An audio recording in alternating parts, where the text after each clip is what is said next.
I was fortunate enough to grow up to where a couple car crazes overlapped each other.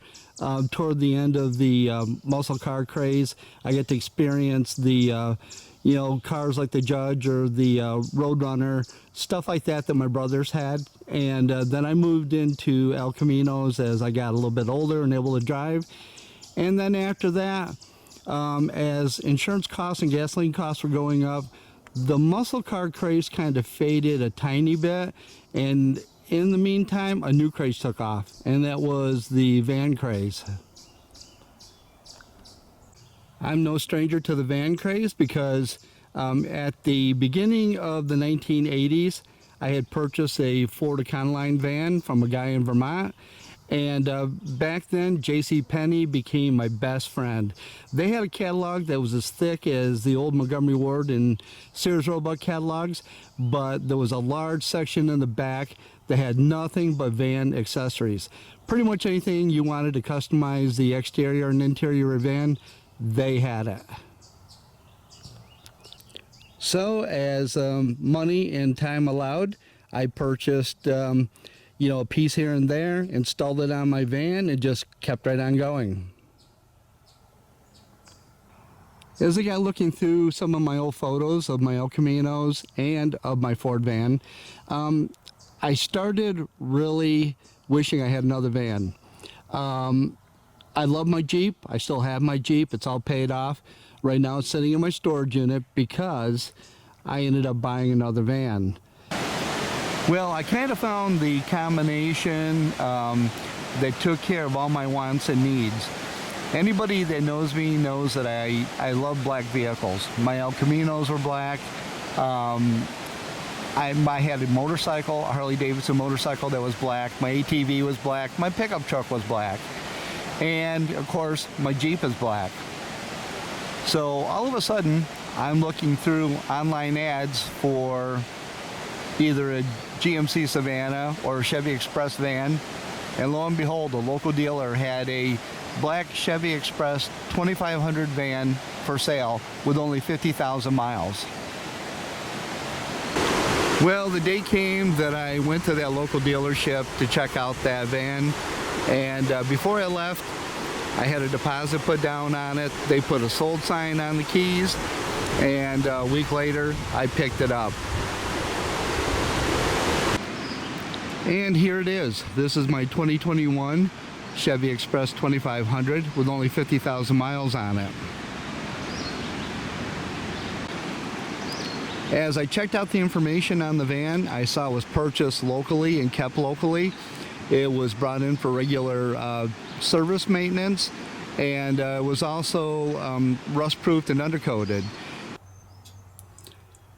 When I purchased this van, it had a partition right here along with a security door, and as you can see, that was one of the first things I did was to remove that.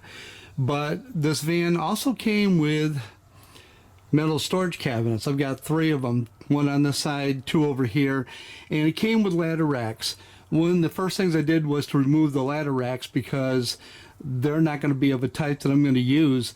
And I've got these up for sale because I need to get these out in order to continue with my camper van project. But in the meantime, what I'm going to do is still order up a few things that I'm going to need, just get a little bit at a time. One of the first things I did is I ordered a 6-pack of these 12-volt recessed LED lights.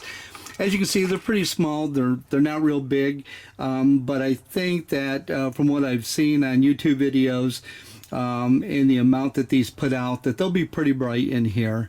The wiring is such that the black is going to be hooked to your positive and your white is going to be your ground, whereas normally in a 12-volt setting, of course, we would use our black wire as our ground.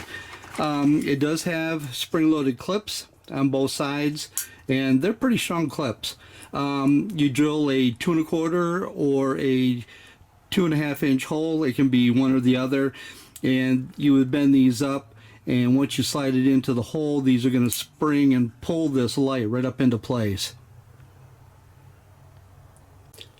Now, just like in my Jeep, I have a second Midland MXT 575, which is the 50 watt GMRS radio. And but with that kit, I'm going to go ahead and use the quarter wave magnetic base antenna that comes with it. And with that though, I didn't want to try to snake the antenna wire down through the weather stripping, because that ended up causing me problems with the freedom panels on my Jeep. So what I ordered up was this single entry gland, and I'll mount this on the roof, and then I'll run the antenna wire through this and down into the cabin area of the van. But as you can see, it's in excellent condition. Of course it would be for only 3 years old. And I'm excited. I'm excited that I'm going to be able to do just like I did to my Ford Econoline, about 41, 42 years ago. For those of you that don't know, I'm not just getting into van life, I'm getting back into van life.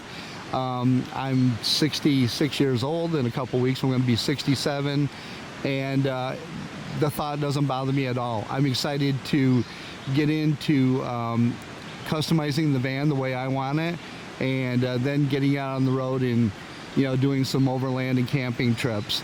Now, I'm not shelving the Jeep. My Jeep is in my storage unit, and yes, I still take it out and I still go off-roading with it, and getting together with my son and his Jeep. And as always, I thank you for watching my videos, and if you're not a subscriber, please consider subscribing, because I'm going to be doing some follow-up videos as I go through and customize the van, and I'm hoping you'll follow along. Thank you for watching.